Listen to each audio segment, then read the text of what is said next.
Saudações e duques tricolores. Quem fala é Duque Tricolor para mais um Conclusões. Vamos concluir o quesito do que aconteceu naquela treta toda do cartão comparativo do Fluminense. Também a questão da compra de ingressos. Até explicando um pouquinho mais sobre para dar mais contexto. E por fim você vai ver justamente que vai ter uma outra situação, já que eu estou fazendo apenas um vídeo, né? Mas eu estou fazendo um vídeo 3 em 1, com mais tempo de tela. Até para você ver todos os temas em um vídeo só. Você fala assim, eu não vou apertar mais em um outro vídeo do canal desse cara não, tá? Normalmente era vídeo todos os dias, 10, 12 e 20 horas, mas só tem vídeos apenas às 10, tá bom? Então entenda uma coisa antes disso tudo. YouTube Live voltou. E vai ser justamente ou no sábado ou no domingo, tá? Fique tranquilo. Sempre fazendo algum react tricolor, alguma coisa assim desse tipo. Vamos lá. Bom, eu preciso falar. Primeiro tema. Primeiro tema. E claro, eu tô tentando esse novo formato para ver se muda alguma coisa ou não. Mas vamos lá. Eu acho que é importante mencionar sobre relembrar alguma coisa que aconteceu, pelo menos no primeiro caso, que é sobre o do Ministério do Fluminense, né? O Matheus Monteagudo, ele fez uma denúncia. O Matheus Monteagudo, não, Luiz Monteagudo. O Luiz Monteagudo fez uma denúncia que insinuava que as compras do cartão comparativo não eram feitas para o futebol, mas sim eram feitas por diversos usos, até mesmo de uso sadomasoquista. O que eu acho muito insano, porque não existe. Eu fiz um vídeo justamente investigando isso. Uma investigação que não demorou nem 5 minutos, de verdade. E eu acabei falando, né, que pelo que foi demonstrado,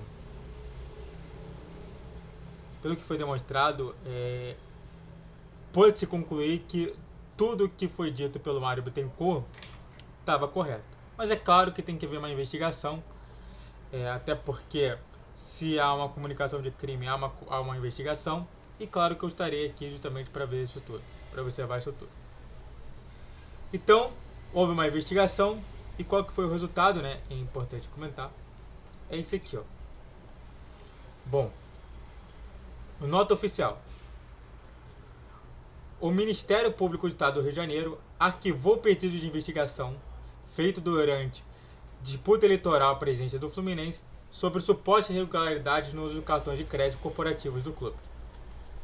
O promotor Alexandre Temíscolis de Vasconcelos, titular da segunda Promotoria da Justiça de Investigação Penal, especializada no núcleo do Rio de Janeiro, detalhou a inconsistência na acusação. Verifica-se que a notícia de fato, baseada em meras presunções, carece de narrativa substancial. O noticiante atribui aos noticiados, de maneira clara e direta, a prática de qualquer infração penal. E finalizou. Deste modo, considerando que o expediente veio desprovido de elementos mínimos para o início de uma apuração, decido pelo arquivamento dessa peça informativa na forma do artigo 28 do Código de Processo Penal. O episódio serve de alerta para uma série de inverdades que vêm sendo ditas de forma irresponsável no curso da campanha eleitoral e que afeta a instituição em seus relacionamentos profissionais, sua reputação e mesmo o ambiente de trabalho dos seus funcionários. O Fluminense, mesmo sem ser notificado pelo Ministério Público do Rio de Janeiro, apresentou vasta documentação comprovando o uso idôneo de cartões. Como advertiu o promotor em sua manifestação, a atividade estatal de persecução penal não pode ser tomar palco de disputas eleitorais e associações esportivas. Fecha aspas. E aí tem gente burra falando assim, diretoria do perfil usando para fins políticos. Cara, os caras são tão burros. Normalmente. Pare de ser burro. Burro. De falar isso. Não fale isso. Eu vou explicar. O nome tá Mário Bittencourt no cartão de crédito? Não. O nome tá Fluminense Futebol Clube. A pessoa não sabe nem o que é um cartão corporativo. Cartão corporativo, ele só pode ser utilizado para uma coisa só, que é para justamente ajudar a instituição em que está sendo vinculado, ou ajudar os custos daquela tal pessoa. Um exemplo: todos os deputados federais, senadores, todos os políticos, mas principalmente esses dois, eles ganham um cartão corporativo. Esse cartão corporativo, ele dá direito a tantos mil reais por mês. E você pode gastar com que seja feita como prática de trabalho naquela instituição. Ou seja, você não pode chegar lá e falar assim: não, vou gastar aqui no churrasquinho com a galera. Isso não configura a prática. Agora, se você estiver montando uma ação beneficente, em que você quer dar uma parte e os outros dão outra parte, para montar um churrasco beneficente para a comunidade, até para te ajudar numa eleição, aí tá tudo bem. Então entenda uma coisa: para de ser imbecil, para de ser mentiroso, ok? Senão você não vai ter respeito de ninguém. Como é que você quer ter respeito se você não se dá o respeito? Tá bom? Isso é importante comentar. Antes de falar mais sobre o segundo tema, e claro, o terceiro tema para fechar é o pós-jogo de Fluminense e Flamengo. Espero que o Fluminense tenha vencido. Faça uma coisa para mim: se inscreva no canal, faz o triplo C, que é curte, comente, compartilhe. Redes sociais da criação de vídeo, meu Pix na tela, o vídeo até agora só às 10 horas da manhã. E vamos comentar sobre a segunda parte. Aí vai precisar de um contexto anterior. O que está acontecendo nas redes sociais? Flamenguistas alegadamente estão falando que estão tendo dificuldades, já tem diversos vídeos mostrando isso, na compra de ingressos para o Flamengo. Ou seja, que os torcedores do Flamengo não conseguem comprar os ingressos. E de fato, nenhuma pessoa está reclamando sobre isso.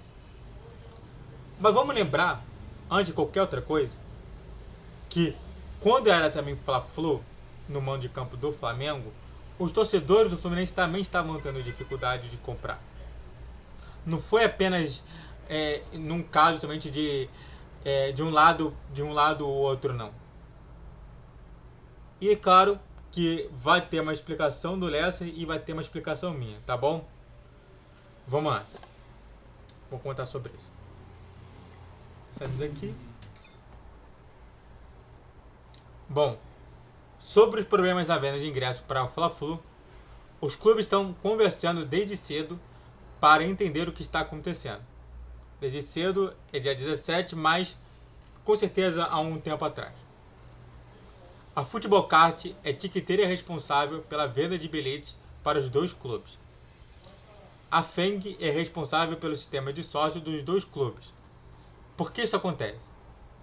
A conclusão dessa vez foi que se trata de um problema no Fly-ID, de responsabilidade do Flamengo, que dialoga com a Futebol Card e a FENG. A TI dos dois clubes trapalham para resolver. Lembrando que no jogo do turno, a torcida do Fluminense também teve muita dificuldade para comprar as entradas. Isso está longe de ser atípico, infelizmente. O torcedor revoltado faz todo sentido. O problema são as pessoas que deveriam informar de maneira idiota e irresponsável, ficam insinuando uma suposta iniciativa do Fluminense em atrapalhar a venda para torcidas rivais. Todo clássico é a mesma coisa.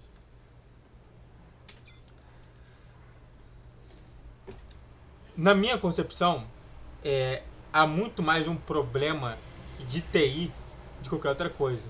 E dentre elas tem um efeito macarrão, né? Que pode ser justamente isso, né? Efeito Macarrão.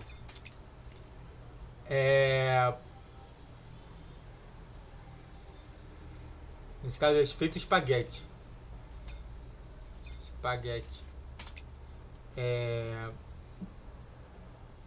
Tecnologia.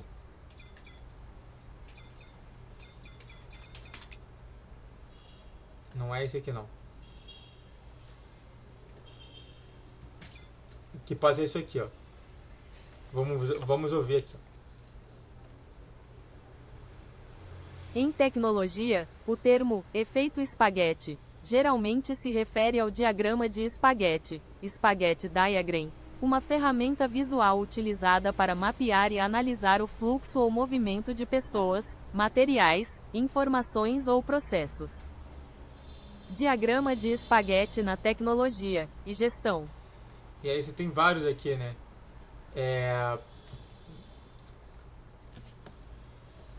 E aí você tem o efeito espaguete sistema de TI, que é justamente isso, esse sistema de softwares complexos, arquiteturas de softwares ou base de código que se tornam excessivamente complexas e emaranhadas, com muitas interdependências confusas, tomando a manutenção e adição de novas funcionalidades difíceis e arriscadas, né? Tem até imagens sobre isso, né?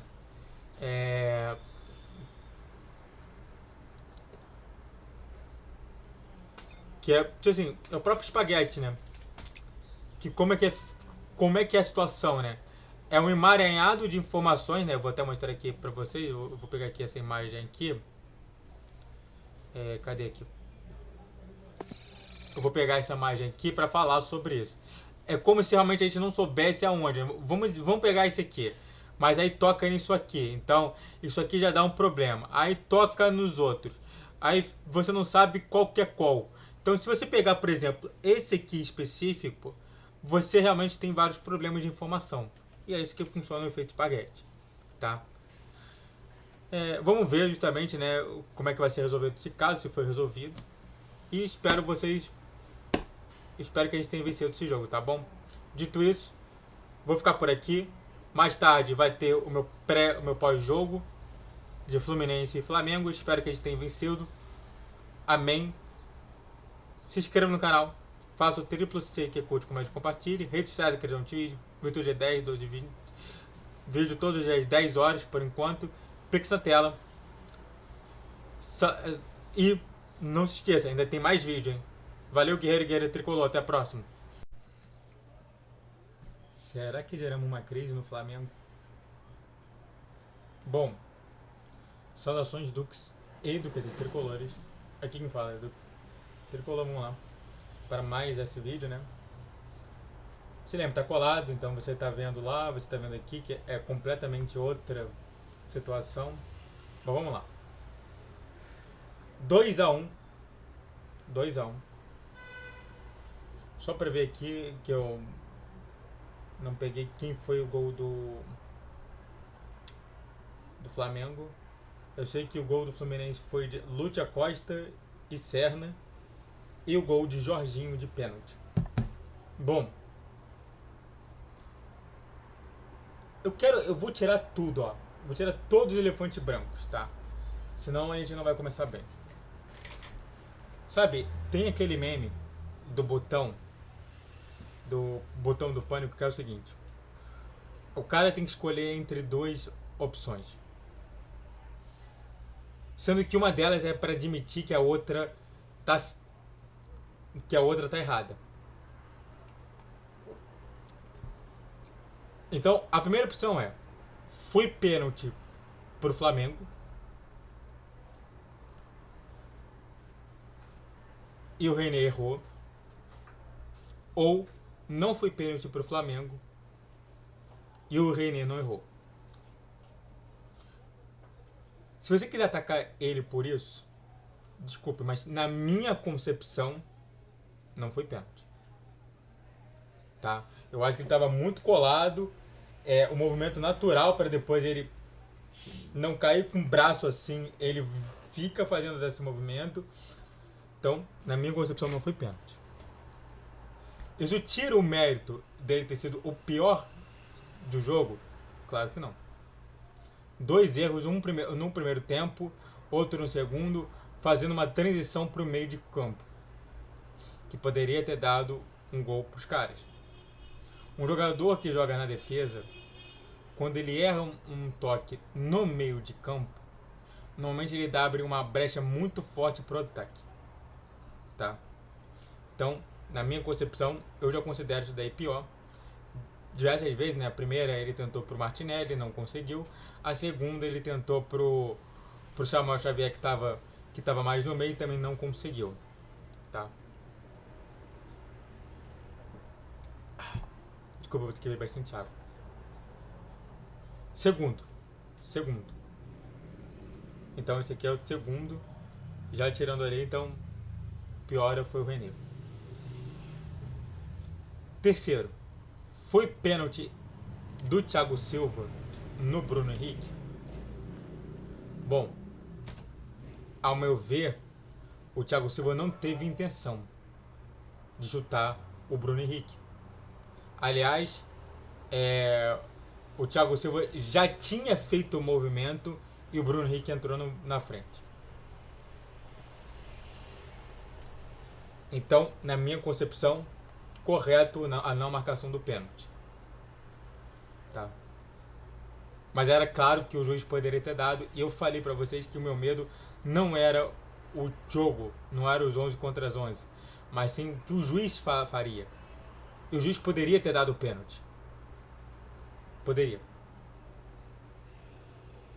Ficaria muito feio. Ok? Terceiro. Então, esse terceiro ponto já foi feito. Quarto ponto. Dua Lipa estava lá. Interessante, né? Ed Sheeran, que toda vez que vem pro Brasil, ou até mesmo pro exterior, lota estádio. Lota em nível de estádio. Então, tipo, dá 60 mil pessoas com uma tranquilidade.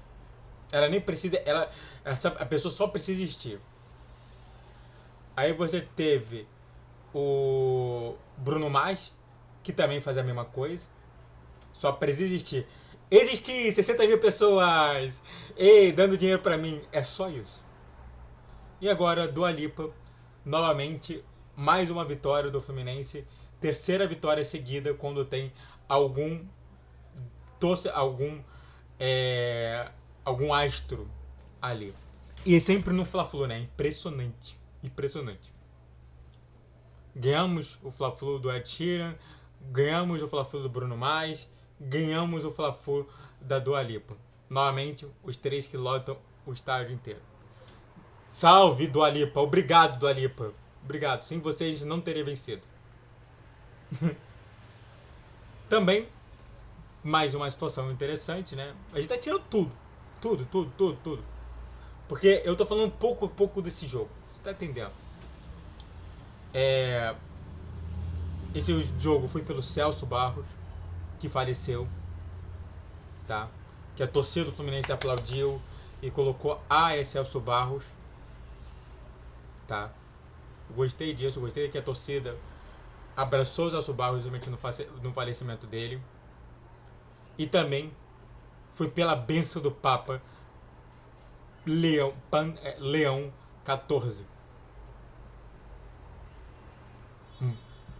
que abençoou a camisa do Fluminense. Então é interessante a gente ver, né? Você tem a Dua Lipa, você tem ali, era pra ter sido 3-0, entendeu? Eu acho que isso não foi porque realmente a gente não viu, a gente não teve uma testemunha ocular de abençoar a camisa do Fluminense, mas pra mim abençoou.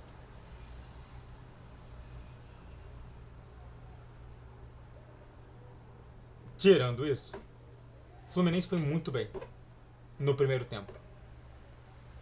Mas o que se desgastou do primeiro tempo, o segundo tempo foi completamente apagado. O Fluminense roubando a bola. Todas as vezes, quando o Flamengo tentava fazer alguma coisa, o Fluminense estava lá, próximo. E pra mim é justamente isso. Enquanto o Flamengo economizou no primeiro tempo e perdeu de 2-0, no segundo tempo utilizou toda a sua energia e fez apenas um gol de pênalti. Basicamente é isso.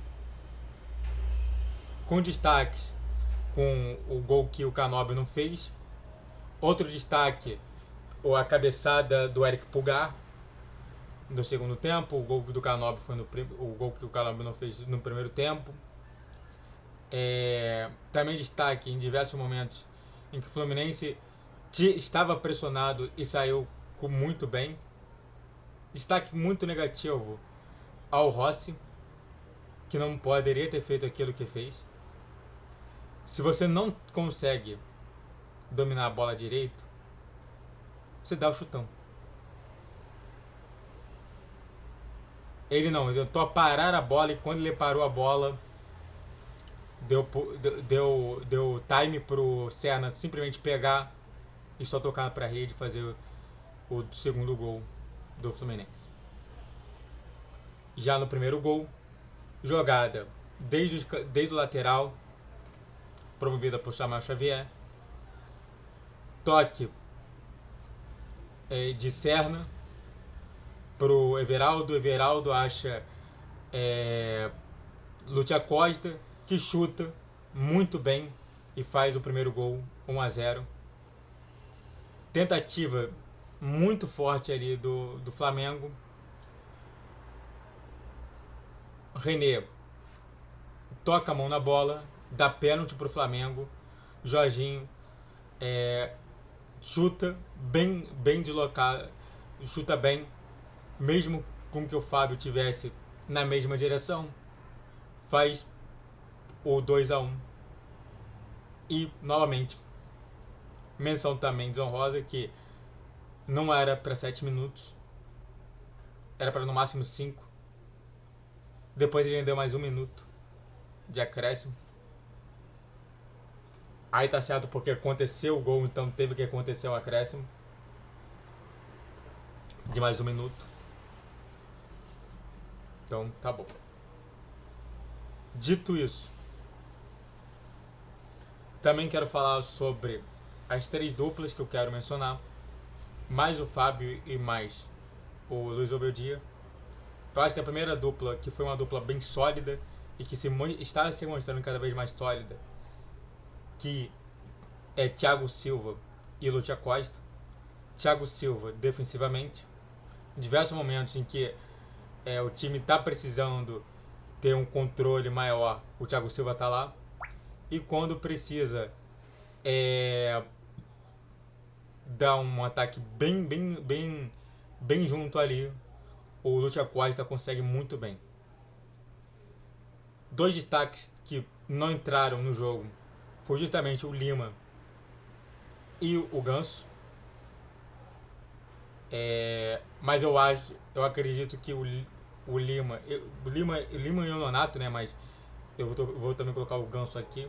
É um trio, é uma exceção que eu vou abrir. Por que o Nonato e não o Lima? Porque a gente estava pressionado, a gente tinha que ter mais força física e o Lima não daria isso. Então escolheu muito bem o Luiz Obeldia. Já o Ganso nem apareceu. Na minha concepção, até poderia se pensar em um Ganso como um centroavante, nesse caso.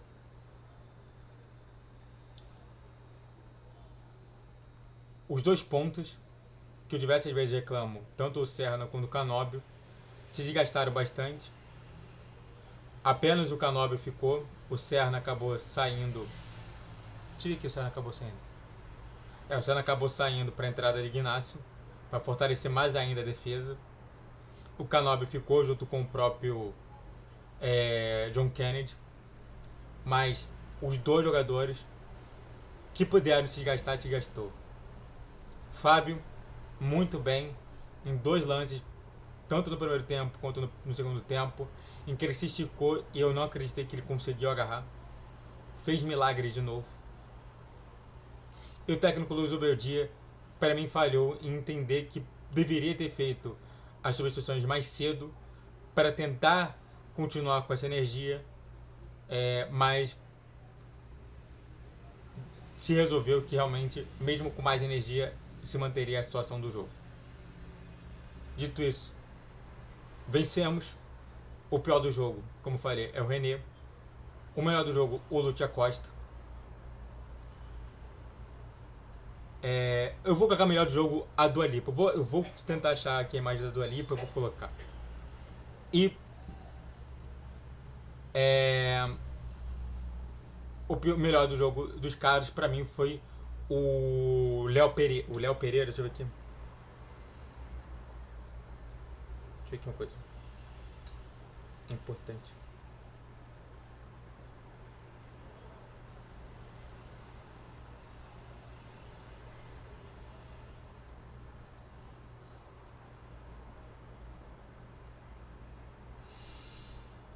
O Léo Pereira, pra mim, foi muito bom, tá? Diversas vezes ele que iniciou as jogadas e pra mim jogou muito bem, tá bom? Dito isso, vencemos. E obrigado Fluminense mais uma vez, é isso. E só pra falar um pouquinho sobre a atual situação, os últimos 4 jogos, eu vejo a gente vencido pelo menos 3. É muito vencível. Tanto o Grêmio, que a gente é muito bom contra os times gaúchos. Contra o São Paulo também é sempre assim. Eles ganham dentro da casa deles, a gente ganha dentro da nossa. E o Bahia também é a mesma coisa. Eles sempre ganham dentro da casa deles e a gente sempre ganha na nossa casa. Então, eu vejo ali no mínimo 9 pontos. Até podemos tirar o Bahia disso tudo. E o Flamengo, eu vejo muito negativa a situação, porque ele enfrenta o Atlético Mineiro e a última vez que o Flamengo jogou contra o Atlético Mineiro, o Flamengo perdeu. Eu acho que tem esse ressentimento ainda. Joga ainda contra o Mirassol, na casa do Mirassol, e o Mirassol não vem perdendo ou empatando, só vem ganhando. E contra o Ceará e contra o Bragantino, o Bragantino é chato, talvez o Bragantino seja o mais vencível, e o Ceará é o time que é muito estranho, às vezes vai muito bem, às vezes vai muito mal. Então, eu vi muita gente falando sobre que essa derrota do Flamengo contra o Fluminense foi justamente a perca do título, e eu dou uma certa razão para eles, tá ok? Muito obrigado a todos que assistiram, fico por aqui. Se inscreva no canal, faça o triplo C que é curte, comente, compartilhe, rede social na questão de vídeo, pix na tela, vídeo às 10 horas, vejo vocês lá. Valeu, guerreiro, guerreira tricolor. E não vai ter edição, tá bom? Valeu!